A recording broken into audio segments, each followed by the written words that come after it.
There's hardly a breeze in the garden this morning. Only the light sway of a carrier bag drying on the line makes it perfect to get an unwindy trip to the harbour. With the daily updates, you can't make up. It's the Black Isle Correspondent. She lives in Fortrose and tells us what goes on.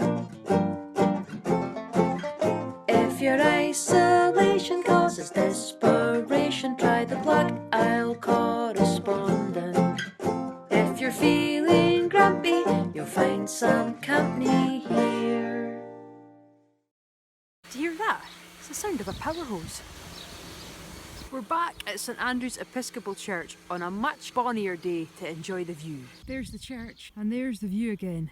Out over the Cairngorms and Murray Firth, down to Inverness, along by Och and Fortrose harbour. The harbour was designed by Thomas Telford, the engineer who built the Caledonian Canal. The Caledonian Canal was completed in 1822, and Fortrose harbour here was built in 1817.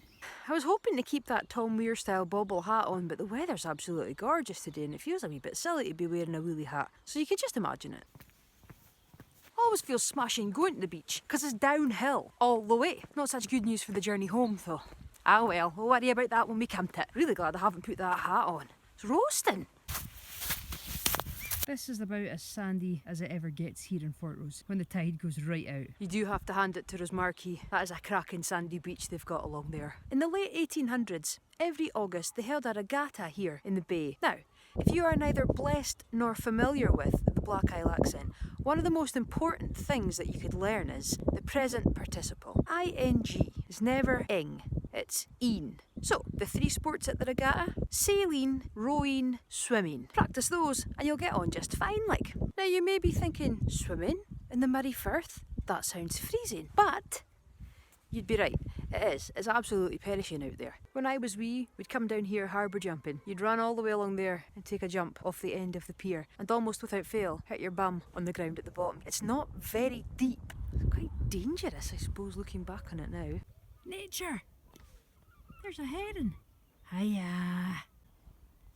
If you were feeling particularly bold or daft, you'd go for the slightly higher up bit. I never ever went off that. Far too much of a scaredy cat.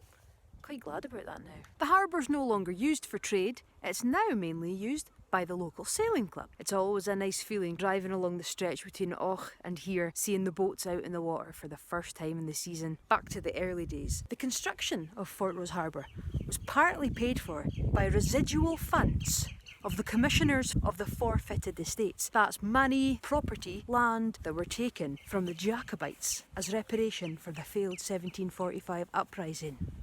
It's a wee bit like Outlander this, isn't it? History and, well, a lot of made up stuff as well, but that bit is true. Look at the name of that boat! It all comes together beautifully. It is like Outlander. During the Second World War, the harbour was a secret combined forces base and had a direct role in the D-Day landings preparations. But keep that to yourself. Shh. There were 12 tank landing craft moored in the bay here. You can just see Shannon Reyness on the horizon here. How do weather forecasters do that stuff? There, that's where the guys would get on the landing craft. They'd cross the Firth over to Fort George near the Ardersier. But more about that on another field trip. And that's Fortrose harbour for you. Designed by Thomas Telford, partly funded by Jacobite reparations, secret war base, trade harbour, summer regattas, sailing club, and certainly a much loved and cherished daily exercise spot to a lot of locals at the moment. Time for home now. Maybe a drink of juice in the garden rather than a cup of tea. It is roasting down here. The puffa was a poor choice. And it's uphill all the way home. Never liked these steps. But the view from the top's pretty good.